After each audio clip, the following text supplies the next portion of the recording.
There's a scar across the face of human civilization that you can still see today, not with your eyes, with numbers. 11% of the world's population, gone, vanished in a single lifetime. That's roughly 40 million human beings erased from existence. To put that in perspective, if the same percentage died today, we'd lose 870 million people. Nearly 3 times the entire population of the United States wiped out. Cities that had stood for 1,000 years reduced to ash and bone. Libraries containing the accumulated wisdom of centuries burned until the smoke blotted out the sun. Rivers that ran red with blood for so long that fish wouldn't return for generations. Pyramids built not of stone, but of human skulls, stacked so high they could be seen from miles away. This wasn't a plague, this wasn't a natural disaster, this was one man. And here's what should terrify you. He almost didn't stop.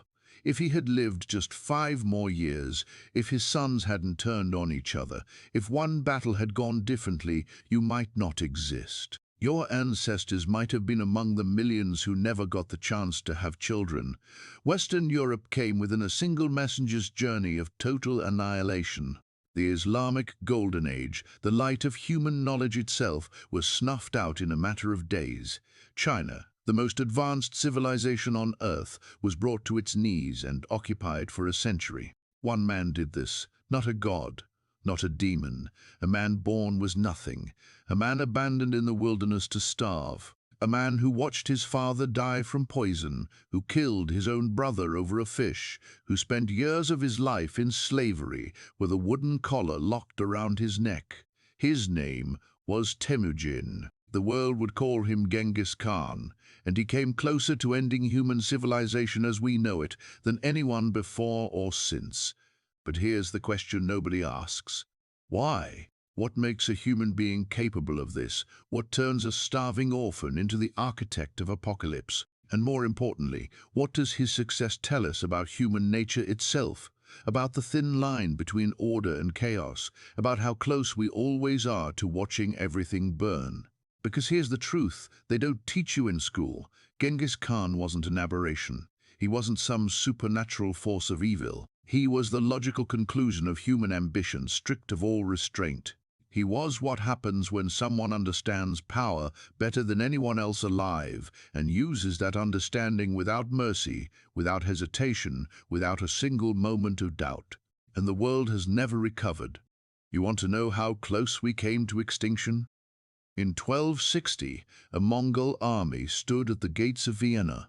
Between them and the complete conquest of Europe was nothing. No army could stop them, no wall could hold them. The European knights, the cream of Christendom's military might, had been annihilated so thoroughly that chroniclers ran out of words to describe the slaughter. Tens of thousands of Europe's finest warriors butchered in a single afternoon. The Mongols were preparing the final blow. And then a messenger arrived from Mongolia. The great Khan was dead. The army turned around and rode east, and Europe survived by pure chance. Do you understand what that means? Everything you know, Western civilization, the Renaissance, the Enlightenment, the Industrial Revolution, democracy, human rights, all of it exists because one man died at exactly the right moment. If Ajit Khan had lived another year, there would be no Paris, no London, no Rome, just ashes and mass graves.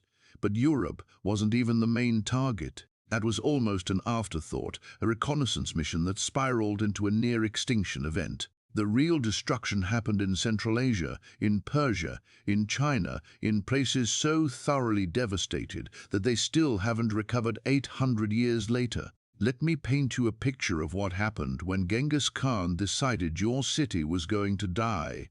First came the scouts. Not soldiers, just observers. They counted your troops, mapped your walls, identified your water sources, bribed your officials, and learned your secrets. You didn't know they were there.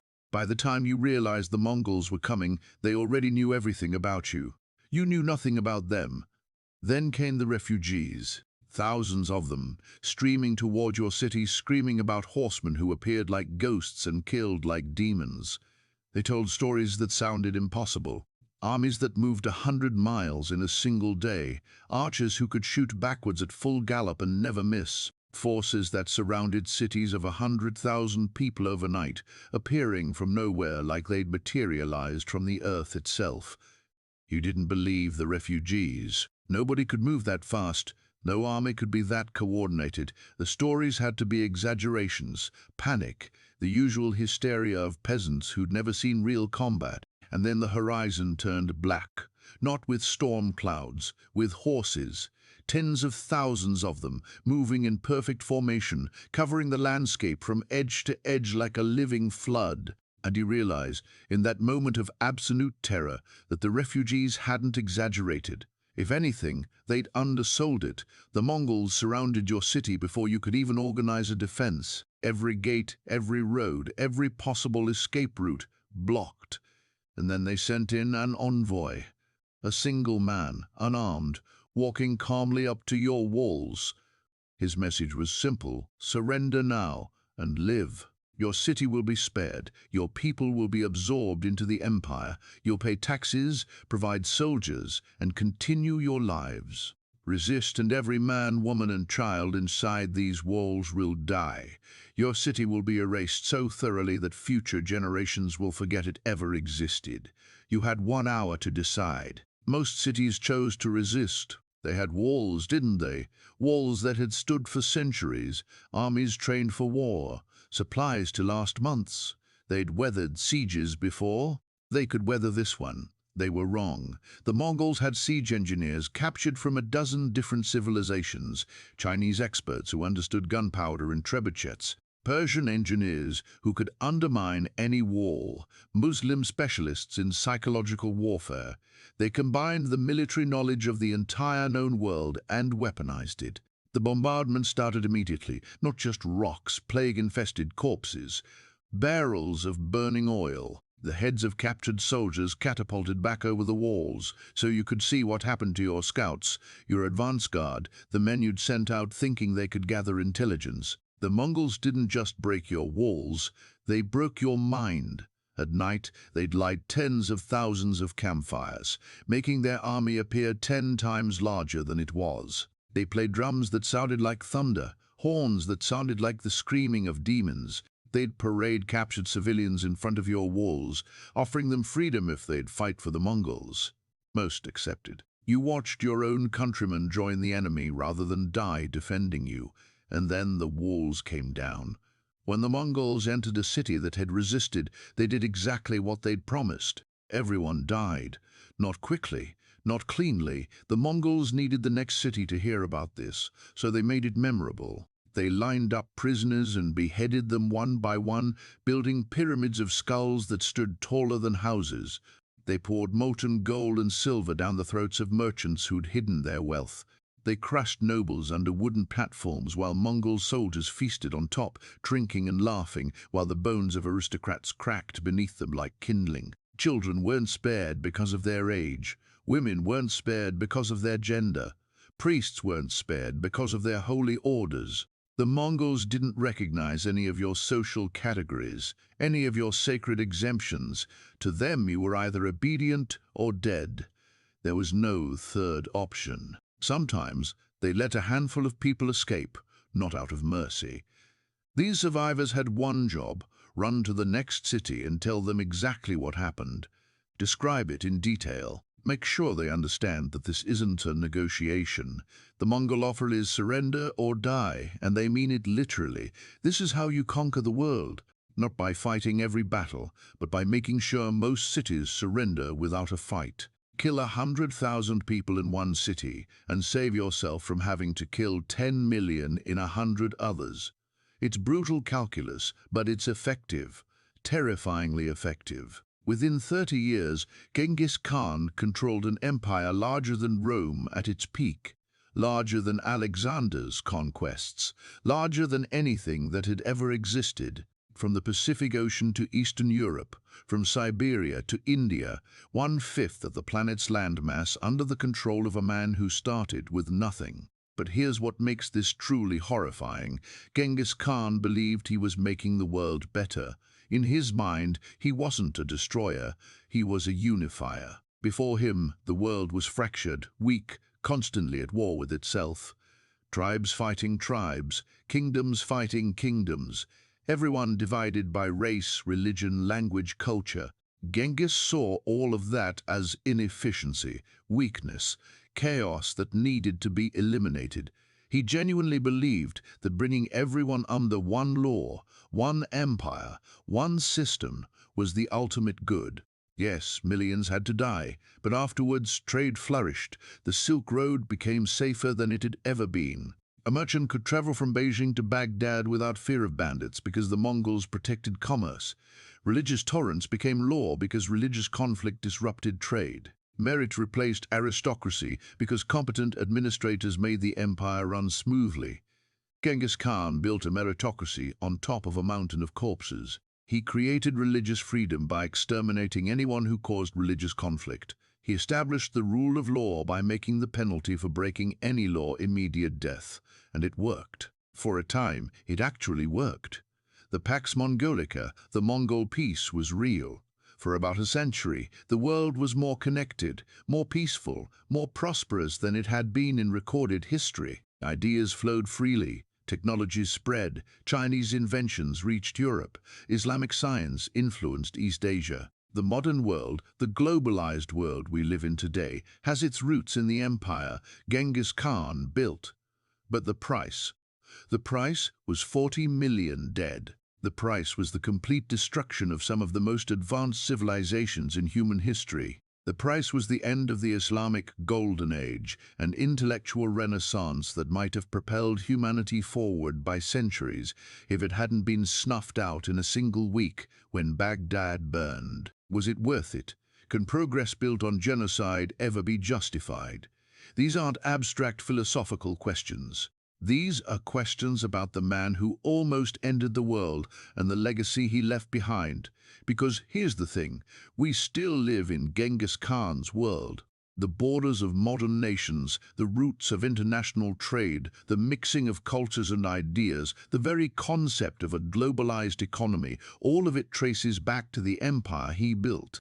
DNA studies suggest that 16 million men alive today carry his genetic lineage. 16 million. His literal descendants make up 0.5% of all humans on Earth. One man's decisions 800 years ago still shape the world today. That's not just historical impact, that's world-altering power on a scale we can barely comprehend. So who was he, really? Strip away the legend, the propaganda, the myths built up over centuries. Who was the actual human being behind the most successful conqueror in human history? That's where this story really begins. Not with armies and empires, but with a boy. A boy born clutching a blood clot in his fist, which the shaman said meant he'd spill rivers of blood in his lifetime. A boy who nearly starved to death before he turned 10. A boy who murdered his own brother and felt no remorse. A boy who became a monster, or a visionary, or perhaps both. The year is 1162. Imagine the coldest place you've ever been. Now make it colder. Imagine the most desolate landscape you've ever seen. Now remove every trace of human comfort. That's Mongolia, a grassland so vast you can ride for weeks and see nothing but sky and earth meeting at an infinite horizon. Summer temperatures climb above 100 degrees. Winter temperatures drop to 40 below zero. There are no cities, no towns, no permanent structures of any kind. Just families living in felt tents, following herds of animals across an ocean of grass, always moving, always one bad season away from starvation. This is where Temujin enters the world. Not in a palace, not in a city, in a tent on the frozen steppe, his father, a minor chieftain of a minor clan, his mother, a woman kidnapped from another tribe. This is important.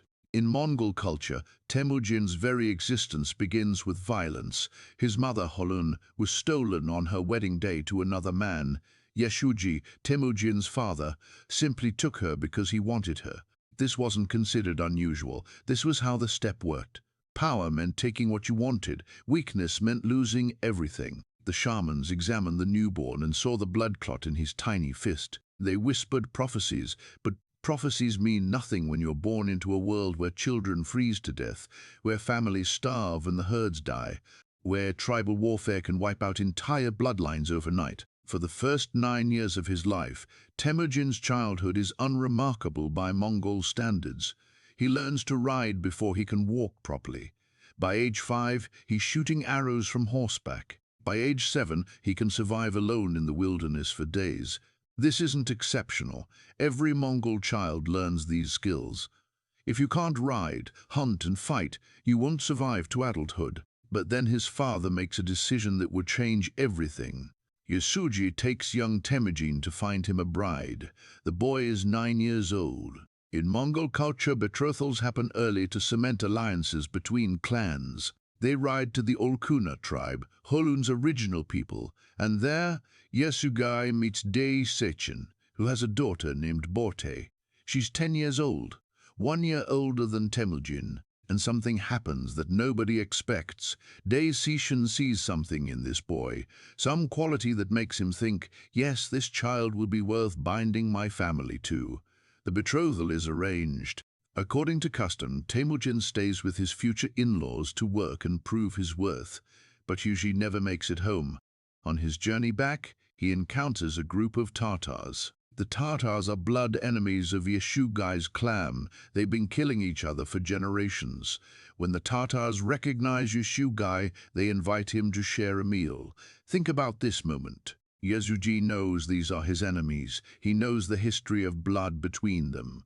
But on the steppe, there are rules. Hospitality is sacred. To refuse food offered in good faith is an insult worse than death.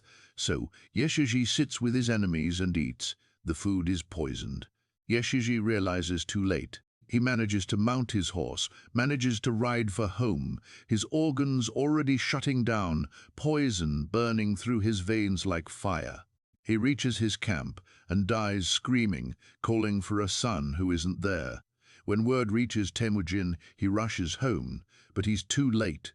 His father is already dead. And in that moment, everything Temujin has ever known vanishes. In Mongol society, power is personal. It doesn't transfer automatically. It's not institutional.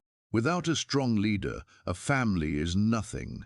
The tribe that followed Yasuji looks at his widow and children and makes a calculation. These people are now weak. They will be a burden. Why should we share our meager resources with them? So they leave. They pack up their tents, round up their herds, and ride away. Holun, Temujin's mother, grabs the tribal standard, the horsehair banner that represents unity, and rides after them. She shouts, she pleads, she shames them for their cowardice. A few families hesitate, but ultimately they all leave. Holun and her children are alone in the wilderness, a widow with no husband, no protection, no herd worth mentioning. In any other society, they might seek help from the government, from the church, from some institution designed to protect the vulnerable. On the Mongol steppe, there is no such thing. You survive on your own, or you die. What follows are years that will forge Temujin into something harder than iron. They eat wild onions and roots. They catch fish in the river with their bare hands. They hunt marmots and field mice. In winter they huddle together in their tent, burning dried dung for heat, sometimes going days without food. Temujin's younger brothers cry from hunger. His mother's hands become cracked and bleeding from digging in frozen ground for anything edible. They are lower than slaves. At least, slaves have masters who feed them. The family of Yasugai has no one. And Temujin learns. He learns that loyalty is conditional. He learns that society's rules only apply when someone has the power to enforce them. He learns that the strong devour the weak, and the weak have no recourse, no appeal, no hope, except to become strong themselves. One incident from this period reveals exactly what kind of person Temujin is becoming. He and his brothers are fishing in the river when his half-brother, Bekta, steals a fish that Temujin caught. It's a small thing, just one fish, but when you're starving, when every scrap of food means the difference between living another day or not, it's not small at all. Temujin's rage is absolute. He and his full brother, Kasar, stalk Bekta into the hills. They find him sitting on a ridge, looking out over the valley. Bekta knows why they've come. He doesn't run. He doesn't beg. He just asks them to spare his younger brother, Belgutai. Temujin and Kasar shoot Bekta with arrows. They watch him die. Then they return home. Their mother is horrified. She calls Temujin a destroyer, a wild beast. She knows what this means. Her son has killed his own brother. He's violated the most sacred bond that exists, the bond of family. But Temujin feels nothing, no guilt, no remorse. In his mind, Bekta threatened the family's survival by stealing food. That was unforgivable. Bekta had to die. This is the calculus that will define Genghis Khan for the rest of his life.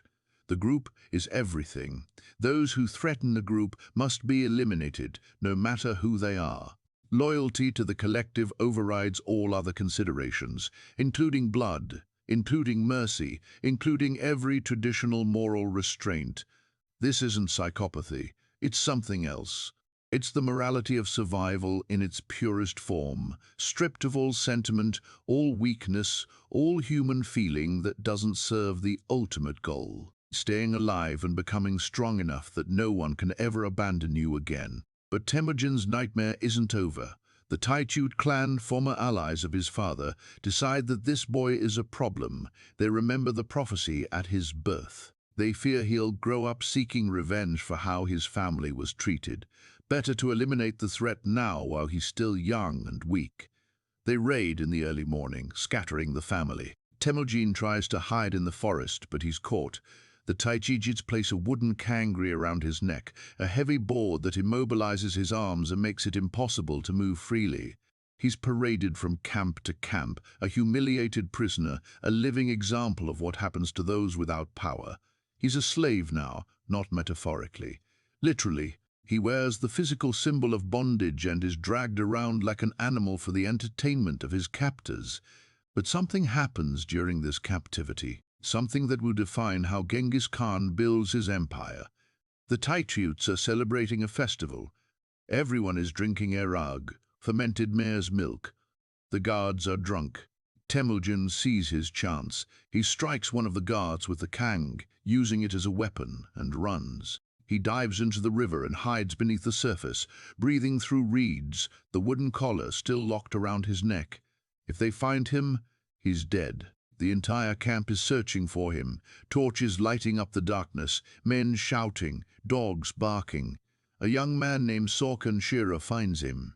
He looks down at Temujin hiding in the water. Their eyes meet, and Sorkan Shira says nothing. He walks away. Later that night, he and his father help Temujin remove the kang and give him a horse and supplies. They risk their own lives to save a fugitive slave who means nothing to them. Why? Because Sorkan Shira saw something in Temujin, some quality that made him think this boy was worth saving, and he was right. Years later, when Temujin has become Genghis Khan, when he commands armies that can destroy nations, he remembers Sorkan Shira. He elevates him to one of his most trusted generals. He rewards the family beyond measure. This becomes a pattern. Genghis Khan never forgets loyalty. Never. If you help him when he's weak, he will reward you when he's strong. This isn't sentiment. It's policy. It's how you build an organization that people will die for. But equally, he never forgets betrayal. The Taituts who enslaved him, when he has power, he hunts them down. Not immediately, not rashly. He waits until the moment is right, until he can strike with overwhelming force, and then he wipes them out. Every adult male is executed. The women and children are absorbed into his tribe. The Taitut clan ceases to exist. This is the pattern. Loyalty rewarded absolutely. Betrayal punished absolutely. No middle ground. No forgiveness. No second chances. Temujin returns to his family, but he knows he can't survive alone. He needs allies. He needs power, so he makes his first strategic move. He travels back to Daysachin and claims Borte, his betrothed. She comes willingly. After everything Temujin has endured, after years of poverty and humiliation, she chooses him. She brings a dowry, a luxurious black sable coat worth a fortune on the steppe. Temujin takes this coat to Togrul, also known as On Khan, leader of the powerful Karit tribe. Togrul was sworn brother to Temujin's father. Temujin presents the sable coat and invokes this bond. He asks Togrul to remember Yeshuji's friendship. Togrul is impressed. This young man, who has nothing, who has endured years of poverty and slavery, still carries himself with dignity, still thinks strategically, still understands how power works.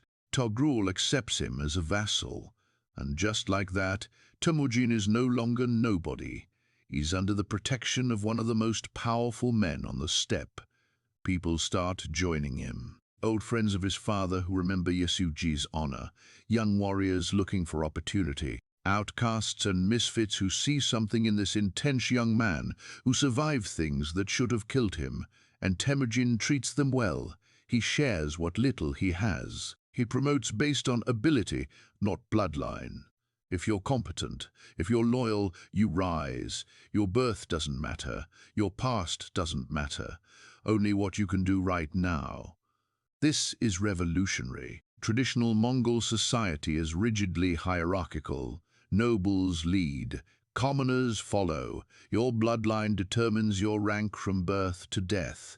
Temujin shatters this. He creates a meritocracy where a shepherd's son can become a general if he's good enough, where a former enemy can join his ranks if he proves loyal, where ability is the only currency that matters. Young men flock to him because he offers something no other leader does: opportunity. You don't need to be born noble to matter in Temujin's army. You just need to be good. But then disaster strikes again. And this time it's personal in a way that will haunt Temujin for the rest of his life. The Merkids haven't forgotten that Yushugai once kidnapped Holon from them. They want revenge. An eye for an eye. They raid Temujin's camp at night and take Borte. Temujin is devastated. Borte isn't just his wife, she's his partner. The one person who chose to stand by him when he had nothing. The one constant in a life of betrayal and abandonment. He vows to get her back no matter the cost. He calls on Togrul for help. He also reaches out to Jamuka, his childhood friend, another rising young leader. Jamuka agrees to help. Together they assemble a force of 20,000 warriors and attack the Merkids. The raid is brutal and swift. They slaughter the Merkid warriors, burn their camps and rescue Bort. Temujin is reunited with his wife, but she's pregnant. Months later, she gives birth to a son. They name him Jochi, which means guest. And for the rest of Temujin's life, for the rest of Jochi's life, rumors swirl. Is Jochi truly Temujin's son? Or is he the product of Bort's captivity? Temujin publicly claims Jochi as his own. He refuses to discuss it, but the question never goes away. It poisons relationships within the family. Jochi's brothers never fully accept him. Temujin's other sons whisper behind Jochi's back, and Jochi himself grows up knowing that half the empire doubts his legitimacy. This unresolved trauma will eventually tear the family apart. But that's years away. For now, Temujin's reputation is growing. He's proven he can lead men in battle. He's shown loyalty to his followers and ruthlessness toward his enemies. More warriors join his banner, but his friendship with Jamuka begins to fracture. They're too similar, both ambitious, both brilliant, both natural leaders. And the steppe isn't big enough for two men of destiny. Small disagreements become arguments. Arguments become resentments. Finally, they part ways. Many of Jamuka's followers defect to Temujin, which enrages Jamuka further. The break between them becomes permanent. Jamuka, once Temujin's closest friend, becomes his greatest rival. And in the crucible of this rivalry, Temujin will transform from a tribal leader into something the world has never seen before. Because Temujin is learning something that will make him unstoppable. He's learning that power isn't about being the strongest warrior. It's about understanding human nature. It's about knowing what people want and giving it to them. It's about creating a system so effective, so rewarding for those inside it, that people would betray their own clans to join you. The other Khans lead through tradition and birthright. Temujin leads through competence and reward. The other Khans demand loyalty because of who their fathers were. Temujin earns loyalty by making his followers rich and powerful. And slowly, methodically, he's building something unprecedented. Not just an army, a movement, a new way of organizing human society based on merit, discipline, and absolute loyalty to the group. The boy who was abandoned to die is becoming the man who will conquer the world. But the cost of that transformation, the darkness he had to embrace, the humanity he had to kill inside himself, that cost will echo through centuries. By the time Temujin reaches his 30s, the Mongolian steppe is a chessboard of blood and ambition. But something is happening that the other tribal leaders don't fully understand yet. The rules of the game are changing, and Temujin is the one changing them. The traditional power brokers, Togrul of the Karite, Jamuka with his confederation, the wealthy Naiman tribe in the west, the Tatars in the east, they're all playing the old game. Raid your enemies, form temporary alliances, break those alliances when convenient, repeat forever. It's the game that's been played on the steppe for 1,000 years. Temujin is playing a different game entirely. He's not just trying to win battles, he's trying to rewire the fundamental operating system of Mongol society. And he's doing it in a way that's so subtle, so gradual, that by the time his enemies realize what's happening, it's too late to stop him. Here's what makes Temujin different. He understands that loyalty isn't natural, it's purchased, but not with gold. Gold runs out. You purchase loyalty with opportunity, with belonging, with the promise that if you tie your fate to this man, your children will inherit something better than you had. After every victory, Temujin distributes the spoils with mathematical precision. Horses, livestock, captives, grazing rights, everything is divided according to contribution and merit. He keeps relatively little for himself. His commanders and soldiers get rich. This isn't generosity, it's investment. In a nomadic society where wealth is measured in animals and land, hoarding makes you a target.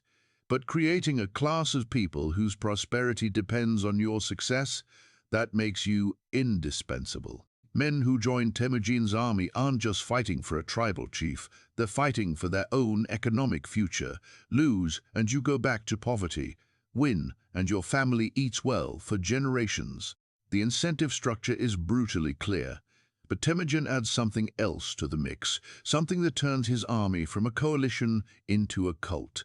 He gives them identity. He takes warriors from hostile tribes, men who spent their entire lives hating each other, and deliberately mixes them together in units. A squad of 10 might have 4 men from different clans who were enemies 2 months ago.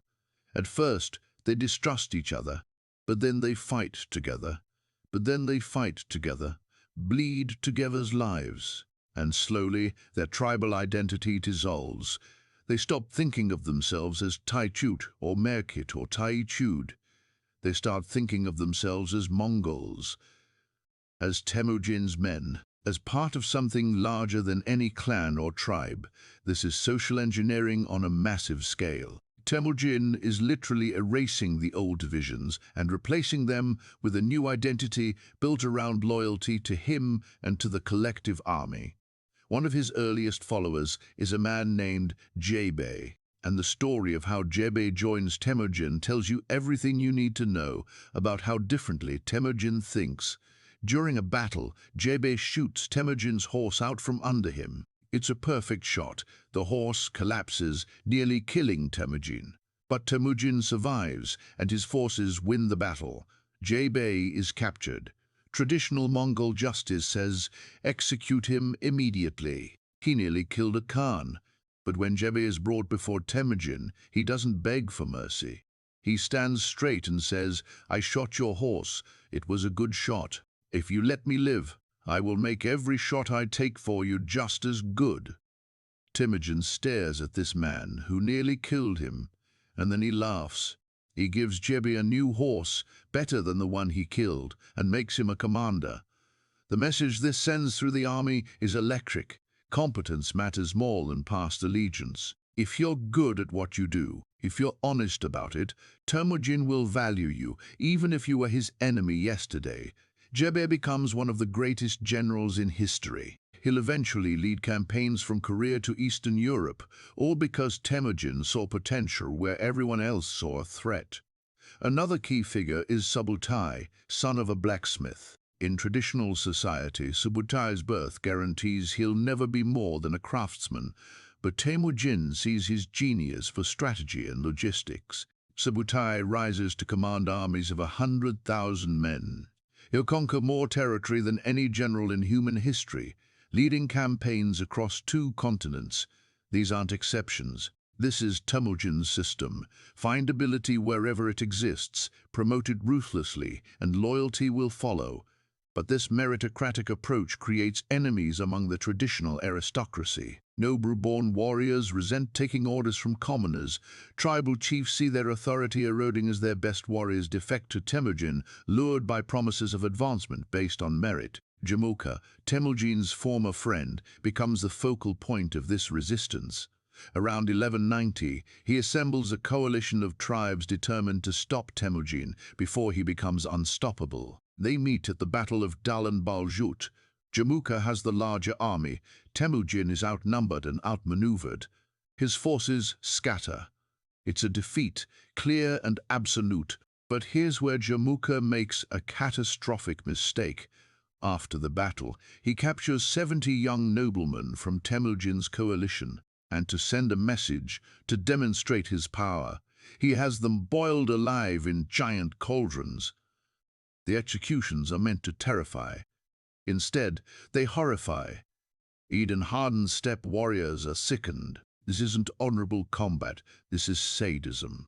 This violates the warrior code that even in this brutal society, even the Mongols have standards for how you treat defeated enemies. Warriors start defecting from Jamuka to Temujin. Even in defeat, even scattered and weakened, Temujin is seen as more honorable than his rival. Because Temujin kills when necessary, but he doesn't torture. He doesn't waste lives for spectacle. Every act of violence serves a purpose. Jamuka's cruelty makes Temujin look like the reasonable option, and Temujin, always strategic, uses this. He welcomes defectors with open arms. He doesn't punish them for having fought against him. He absorbs them into his army and treats them like any other soldier. The message is clear. Join me, and your past doesn't matter. Your birth doesn't matter. Only your loyalty and competence matter from this moment forward. Meanwhile, Temujin is learning to navigate the complex geopolitics of the region. The Jin dynasty in northern China is one of the wealthiest empires in the world. They play the Mongol tribes against each other, subsidizing certain tribes to raid others, keeping the steppe divided and weak. Temujin initially plays along. He takes Jin gold. He participates in their schemes, but he's watching, learning, understanding how empires manipulate barbarians, and he's storing up resentment. He sees how the Jin emperors view the Mongols as primitive savages, as useful tools for their geopolitical games, as subhuman creatures who can be played against each other indefinitely because they're too stupid and too fractious to ever unite. This contempt will cost the Jin Empire everything, but that's coming later. Right now, Temujin has a more immediate problem: the Tatars, the tribe that murdered his father. He's never forgotten. Every strategic decision he makes, every alliance he forms, he's been building toward one goal: revenge. When Togrul and Temujin launch a campaign against the Tatars, it's not just about power. It's personal. The campaign is successful. The Tatar forces are crushed. But what happens next reveals the full extent of Temujin's ruthlessness. He orders the execution of every Tatar male taller than the axle of a cartwheel. Think about what this means. Every adult man dies. Every teenage boy dies. Anyone old enough to remember being Tatar, anyone old enough to seek revenge someday, is killed. The women and young children are absorbed into Temujin's tribe. They're not killed. They're not enslaved. They're Mongolized. Their identities are erased and replaced. Within a generation, there are no Tatars. There are only Mongols who happen to have Tatar mothers. This is genocide with a purpose. It eliminates a source of future resistance. It avenges his father. And it sends an unmistakable message to every other tribe. Submit completely, adopt Mongol identity, or cease to exist. The Jin dynasty, pleased with the defeat of the Tatars, grants Temujin and Togrul minor titles. These titles are mostly symbolic, but they matter.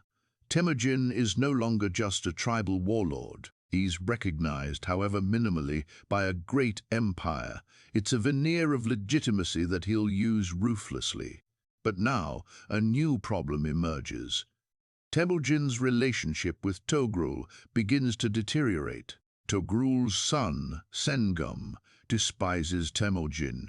He sees him as an upstart, a threat to his own inheritance. Sengum poisons his father's mind against Temujin, claiming that Temujin is plotting to overthrow the Kharat. In 1203, Sengum sets a trap. He invites Temujin to discuss a marriage alliance. It's an obvious ambush, but Temujin almost walks into it anyway. At the last moment, he's warned by a loyal follower. He escapes, but his forces are scattered in the chaos. He retreats to Lake Bausina with fewer than 20 men. Everything he's built over decades gone. His army scattered. His allies abandoning him. Most of his supplies lost. He's back where he started, desperate and on the edge of death. His followers drink the muddy water of the lake because there's nothing else. And in this moment of absolute darkness, Temujin makes them swear an oath. Those who remain loyal now, in this darkest hour, will be rewarded beyond measure when fortune turns. This moment becomes legendary. The men who drink from Baljunar, the Baljunatu, form the core of Temujin's inner circle for the rest of their lives. They include Mongols, but also a Muslim merchant, a Christian, warriors from various backgrounds. Temujin doesn't care about ethnicity or religion. He cares about one thing: who stayed when everyone else ran, and fortune does turn. Because Togrul and Sengum, confident they've destroyed Temujin, grow complacent. They believe he's finished. They stop watching for him. Fatal mistake. Temujin uses this underestimation against them. He gathers his scattered forces. He appeals to disaffected Kharat nobles who resent Sengum's arrogance. He learns that Togrul's army is celebrating, drunk on victory, their guard down. And he strikes. The Battle of Kalakaujid Sands is decisive. Togrul is defeated and killed while fleeing. Sengum escapes but dies in exile, alone and forgotten. The Kharat Confederation collapses and Temujin absorbs its people and resources.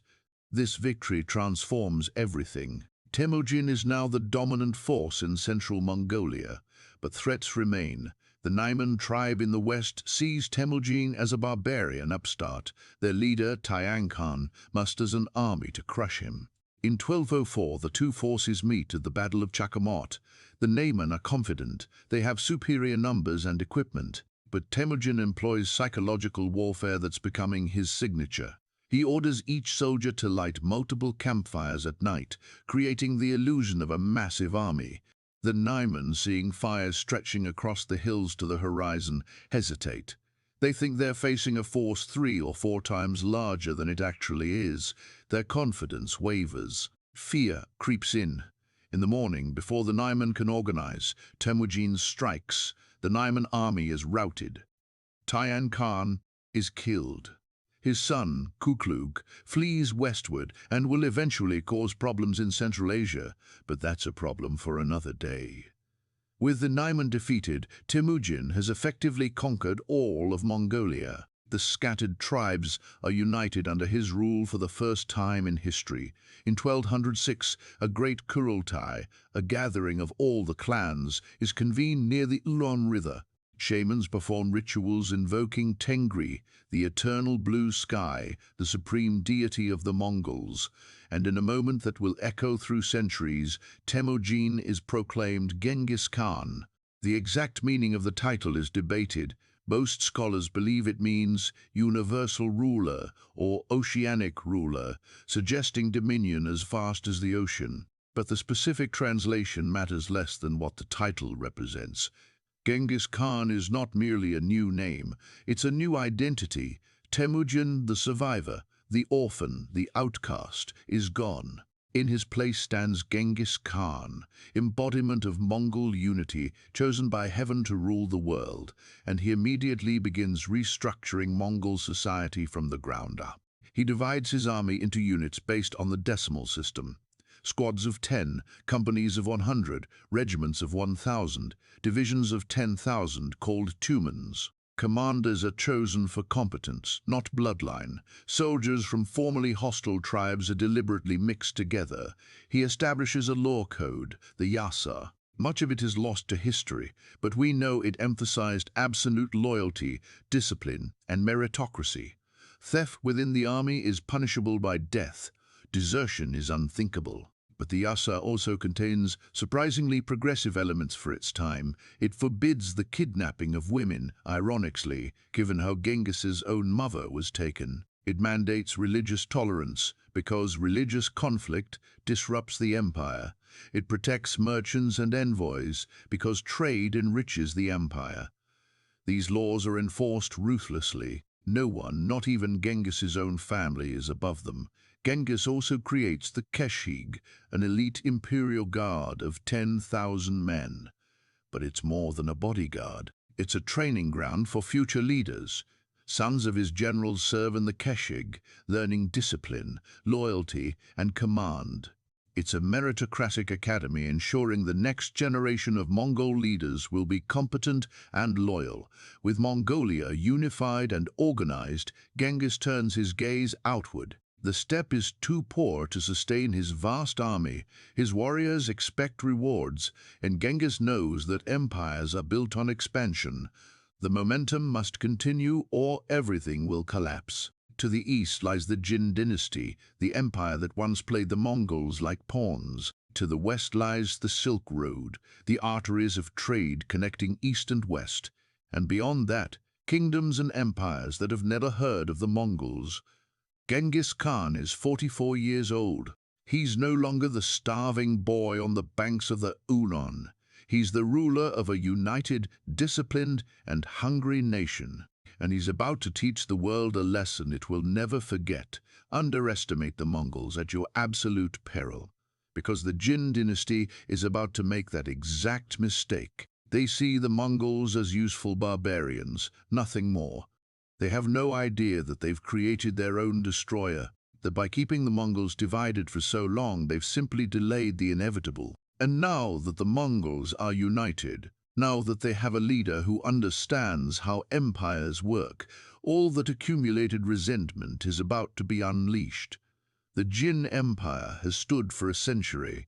It controls northern China, one of the wealthiest regions on Earth.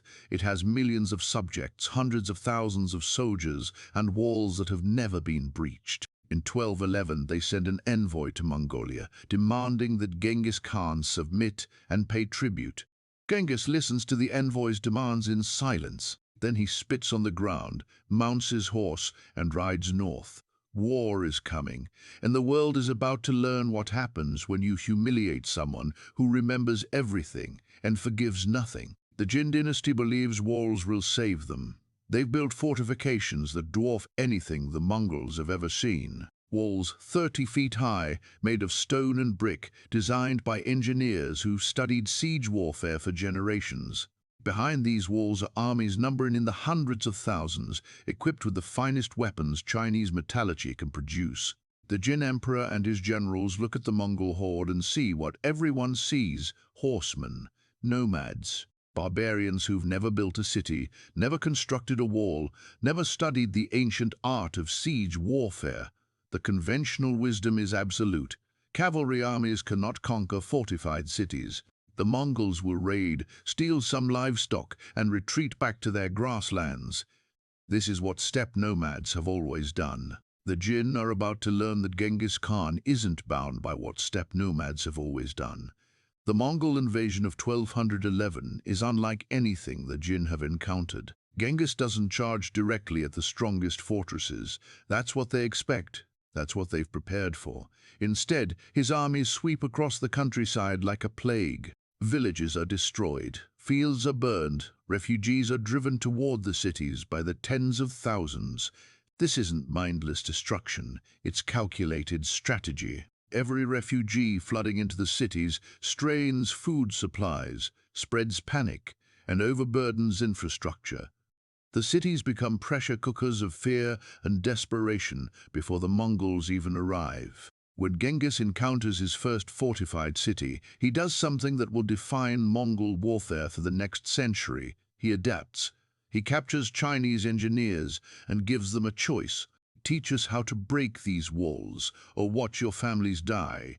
Most choose to teach. Within months, the Mongols are building trebuchets, catapults, siege towers, and battering rams.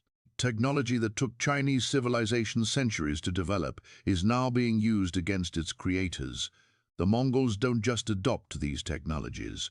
They improve them, combining Chinese engineering with their own innovations, creating siege weapons more effective than anything that existed before. But the real weapon isn't the catapults. It's the choice Genghis offers to every city. Surrender immediately. Open your gates and you'll be spared. Your city will be incorporated into the empire. You'll pay taxes, provide soldiers, and life will continue. Resist, and when we break through those walls, and we will break through, every single person inside will die. Man, woman, child, elderly, infirm, everyone. Your city will be erased so completely that future generations will forget it ever existed. Most cities resist at first. They trust their walls. They've weathered sieges before. They believe they can outlast these barbarians. They're wrong. And the Mongols make sure everyone knows it. When a city falls after resistance, the Mongols fulfill their promise with horrifying precision.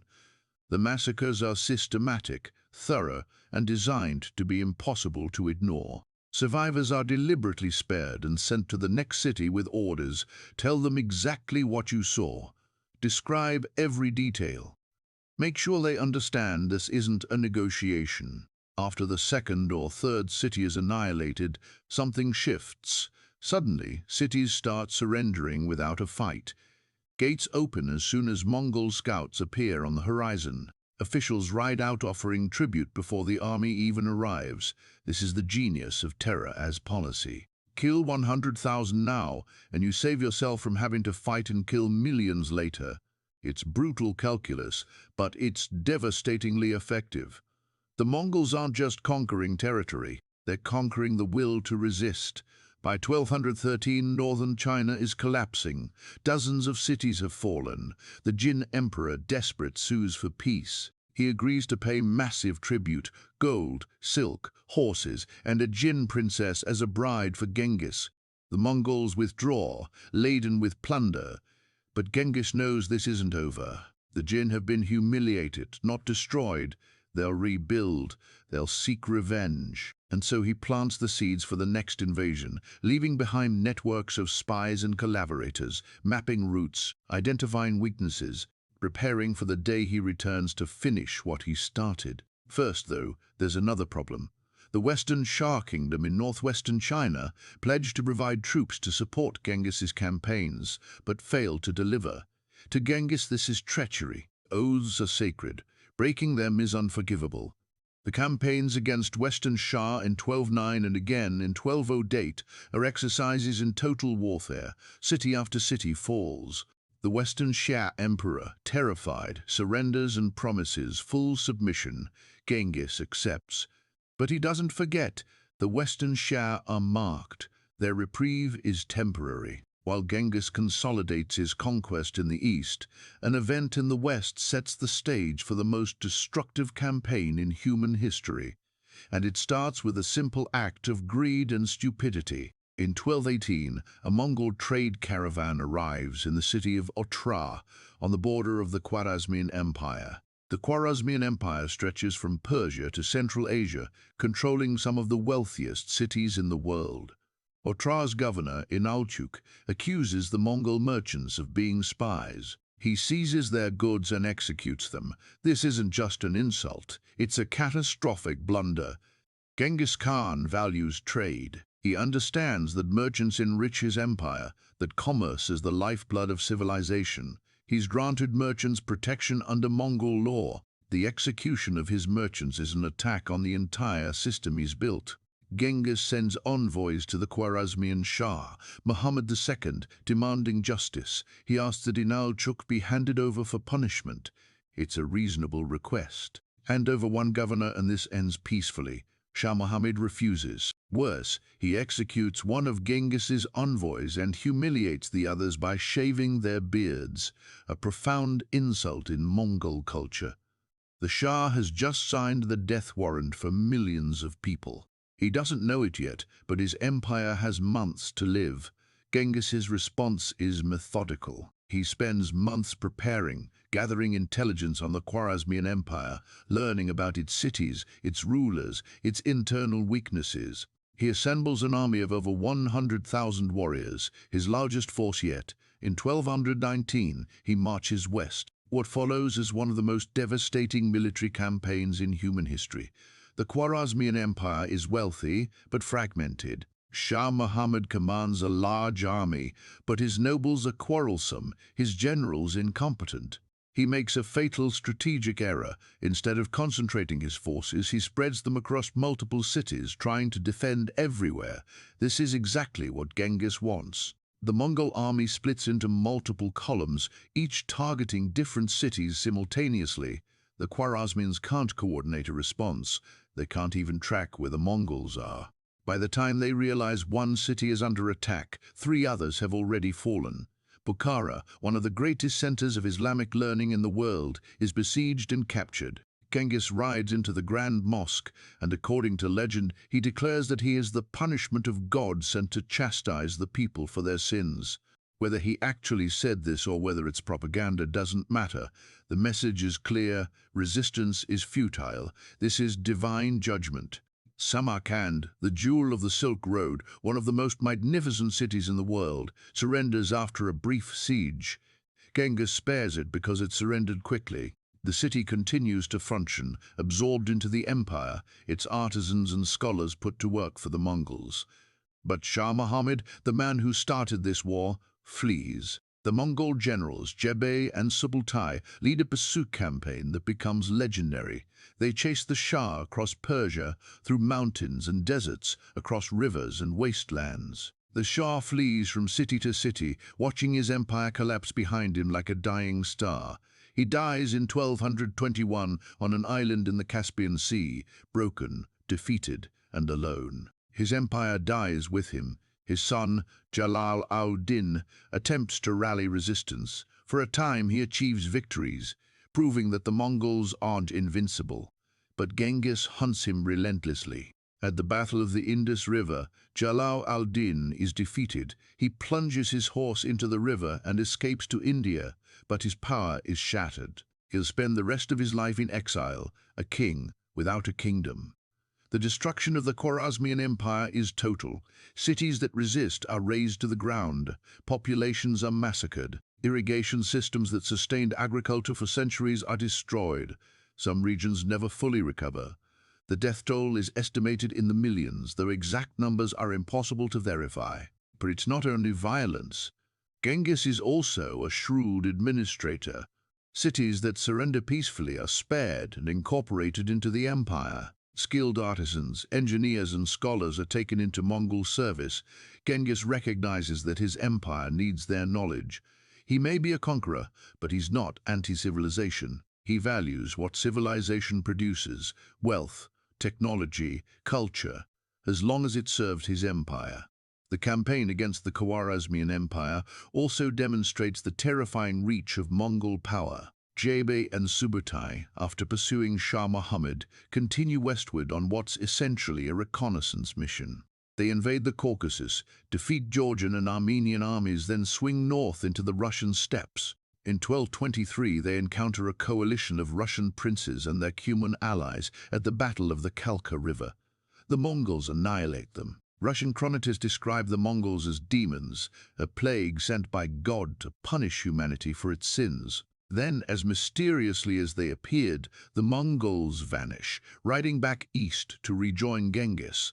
But they've mapped the lands, they know the routes, and they will return. This is just reconnaissance. The real invasion of Europe is still decades away, but the groundwork is being laid.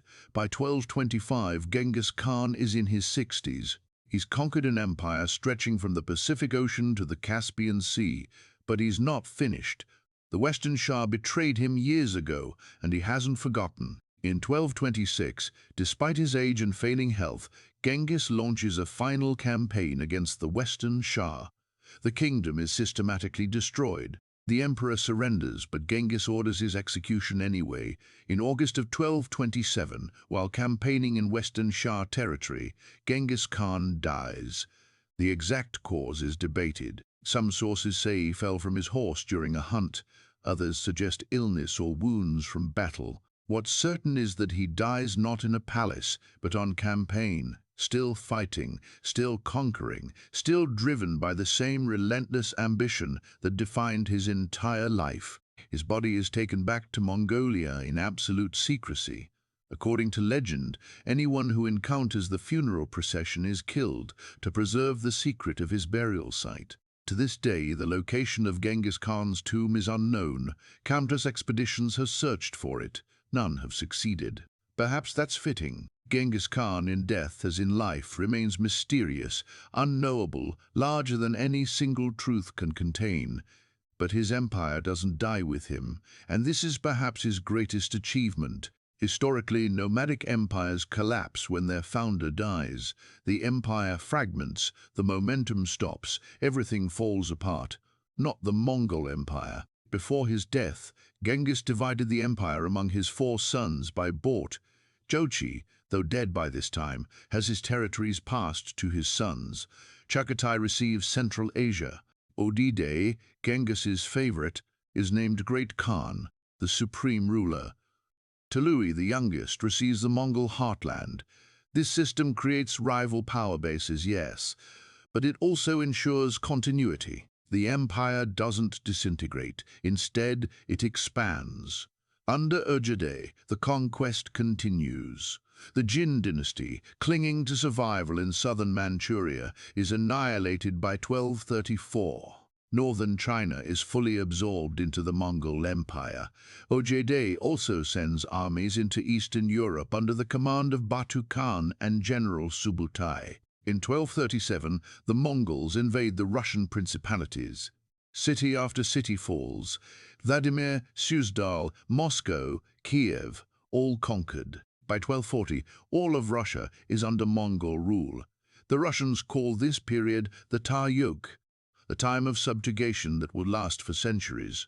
But the Mongols don't stop at Russia. In 1241, they invade Poland and Hungary. At the Battle of Legnica, a coalition of Polish and German knights is annihilated. At the Battle of Mohi, the Hungarian army is crushed. Europe is in panic. The Mongols are at the gates of Vienna. They seem unstoppable. Refugees flood westward with tales of invincible horsemen who appear like demons and vanish like ghosts. Kings and popes send desperate letters trying to organize a defense. And then Ogedei Khan dies. According to Mongol law, all princes must return to Mongolia for the Kurultai to elect a new great Khan. Batu and his generals withdraw from Europe. They never return. Europe, by sheer luck, is spared, but the experience leaves a scar. For generations, Europeans will remember the Mongol invasions as a brush with apocalypse. The empire continues to expand under different Khans. Monkey sends his brother Hulagu to conquer the Middle East. In 1258, Hulagu besieges Baghdad, capital of the Abbasid Caliphate and one of the greatest cities in the Islamic world.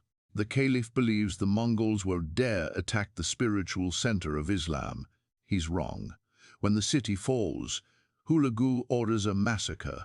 Estimates vary, but hundreds of thousands, possibly up to 1 million people are killed. The House of Wisdom, a legendary library containing centuries of scientific, philosophical, and literary works, is burned. So many books are thrown into the Tigris River that, according to legend, the river runs black with ink.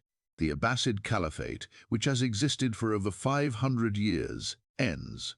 The Caliph is executed, reportedly rolled in a carpet and trampled by horses to avoid spilling royal blood. This is the moment when the Islamic Golden Age truly ends. Baghdad never recovers its former glory. The intellectual vibrancy that produced advances in mathematics, astronomy, medicine, and philosophy is extinguished. But the Mongol advance into the Middle East finally stops.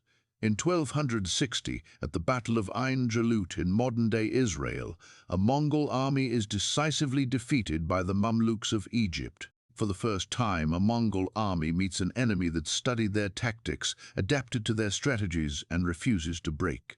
The Mongols retreat, and the expansion westward ends, not because they lack the strength, but because internal divisions in the empire make further conquest impossible. When Mongke dies in 1259, a civil war erupts over succession. His brothers Kublai and Arik Bok both claim the title of Great Khan. The empire fractures. Kublai eventually wins and establishes his capital in China, founding the Yuan dynasty. But his authority isn't universally recognized. The Mongol Empire effectively splits into four khanates: the Yuan in China and Mongolia, the Ilkhanate in Persia and the Middle East, the Chagatai Khanate in Central Asia, and the Golden Horde in Russia and Eastern Europe. These khanates are nominally united but often act independently, sometimes even warring with each other. The unified Mongol Empire that Genghis Khan built is gone, replaced by successor states that will gradually assimilate into the cultures they conquered. Kublai Khan completes the conquest of China. The Song dynasty in southern China falls in 1279. For the first time in history, all of China is ruled by a foreign dynasty. But Kublai's military campaigns outside China mostly fail. His invasions of Japan in 1274 and 1281 are disasters. Both times storms destroy his fleets.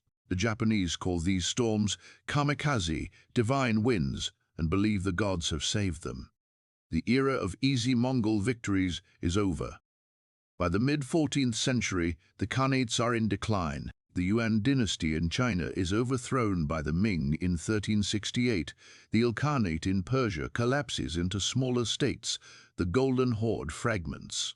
The Chagatai Khanate tears itself apart in civil wars. The Mongol Empire as a unified entity is dead, but its impact on world history is permanent and profound. The trade networks established during the Pax Mongolica continue. The Silk Road flourishes, connecting East and West in unprecedented ways. Ideas, technologies, and yes, diseases flow along these routes. Some historians argue that the Black Death, which devastates Europe and Asia in the 14th century, spreads along Mongol trade routes. The interconnected world the Mongols create has unintended consequences, both positive and catastrophic. But let's talk about what Genghis Khan's legacy actually means for us today. Because this isn't just ancient history, this is the foundation of the modern world. The global economy we live in, the idea that goods and ideas can flow freely across borders, that different cultures can coexist and trade, this concept has its roots in the Mongol Empire. Genghis Khan didn't invent trade, but he created the infrastructure and stability that allowed it to flourish on a global scale. Religious tolerance, the idea that different faiths can coexist peacefully, was enshrined in Mongol law centuries before the European Enlightenment. Not out of moral conviction but pragmatism, because religious conflict disrupts commerce.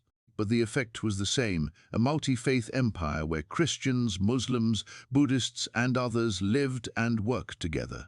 Meritocracy, the idea that ability matters more than birth, was central to Genghis Khan's system. In an age when your bloodline determined your entire life, the Mongols promoted based on competence. This idea, that talent exists at all levels of society and should be cultivated, is now considered fundamental to modern organizations and democracies. The concept of a universal legal code applied equally to everyone regardless of status. This was revolutionary. The Asa wasn't perfect and it was brutally enforced, but the principle that even the Khan was subject to law laid groundwork for modern concepts of rule of law. But we also have to reckon with the cost. 40 million dead, cities erased, civilizations destroyed. The Islamic Golden Age ended, knowledge lost forever when libraries burned. Entire populations traumatized for generations. Can we separate the achievements from the atrocities? Should we? These aren't abstract questions. They're questions about how we remember history, how we judge historical figures, and what lessons we choose to learn. Genghis Khan was a product of his time, shaped by a brutal environment where survival required ruthlessness. But he was also a genius who understood power, human nature, and organization better than almost anyone in history. He built systems that outlasted him. He changed the trajectory of human civilization. He was both monster and visionary, destroyer and creator. The man who almost ended the world and the man who connected it. Today in Mongolia, Genghis Khan is a national hero. His face is on currency, monuments, even vodka bottles. He's celebrated not as a conqueror, but as the founder of the Mongolian nation, the man who unified the tribes and put Mongolia on the world stage. In the West, perceptions are more complicated. He is often portrayed as a barbarian, a symbol of destruction and chaos. In Asia, views are mixed. In China, he's both a conqueror and a Chinese emperor, a complicated figure who resists simple categorization. The truth is that Genghis Khan is whatever we need him to be. A warning about unchecked ambition, an example of strategic genius, a case study in leadership and organization, a reminder of humanity's capacity for both creation and destruction. If you stayed with us through this entire journey, if you followed Genghis Khan from that blood-soaked birth on the Mongolian steppe to his secret tomb somewhere in those same grasslands, then you understand something important. History isn't simple. It's not a story of good versus evil. It's complicated, messy, full of contradictions and moral ambiguities. Genghis Khan embodied those contradictions. He rose from absolute nothing to conquer half the known world. He killed millions, but also created systems that benefited billions. He was illiterate, but valued knowledge. He was brutal, but also pragmatic. He was shaped by trauma, but channeled it into world-changing action. And perhaps that's the real lesson, that individuals matter, that choices matter. That one person, starting from nothing, can change the entire trajectory of human civilization, for better and worse. Usually both. The steppes of Mongolia remain much as they were in Genghis Khan's time. The wind still sweeps across endless grasslands. Herders still tend their flocks, living in gears, following ancient rhythms. The Onon River still flows cold and clear, and somewhere in those lands, perhaps beneath a mountain, perhaps in a hidden valley, the body of Genghis Khan rests, guarded by silence and mystery. But his spirit, his impact, his legacy, these are everywhere. In the cities connected by trade, in the technologies that spread from east to west, in the genetic code of millions, in the memory of nations, in the pages of history books, in conversations like this one, where we try to understand how one man came so close to ending the world and instead ended up shaping it. Here at Mementos Historians, we believe that understanding figures like Genghis Khan isn't about celebration or condemnation. It's about grappling with the full complexity of human nature and human history. It's about asking difficult questions and sitting with uncomfortable answers. Genghis Khan forces us to confront fundamental truths about power, violence, ambition, and the thin line between civilization and chaos. He reminds us that the world we live in was built on foundations we didn't choose, by people whose values we might reject, through processes we might find horrifying. But it's our world nonetheless. Understanding how we got here, understanding the forces and individuals who shaped history, that's how we navigate the present and build the future. The story of Genghis Khan is eternal because it speaks to something fundamental about what humans are capable of, the heights of achievement and the depths of cruelty, often embodied in the same person, sometimes in the same action. As long as we seek to understand power, leadership, and the forces that shape civilizations, the story of Genghis Khan will endure. From the wind-swept steppes of Mongolia to the farthest reaches of the empire he built, the name Genghis Khan still resonates. It's a name that changed the world, and the world has never forgotten him. This has been the story of Genghis Khan, the man who almost ended the world. Thank you for taking this journey through history with us. If this exploration of one of history's most fascinating and terrifying figures has captivated you, if you found yourself drawn into this epic tale of survival, conquest, and empire, we invite you to continue exploring the untold stories of history with us. Subscribe for more deep dives into the lives and legacies that shaped our world. Share this with anyone who's fascinated by the forces that built the modern world, often through means we can barely comprehend.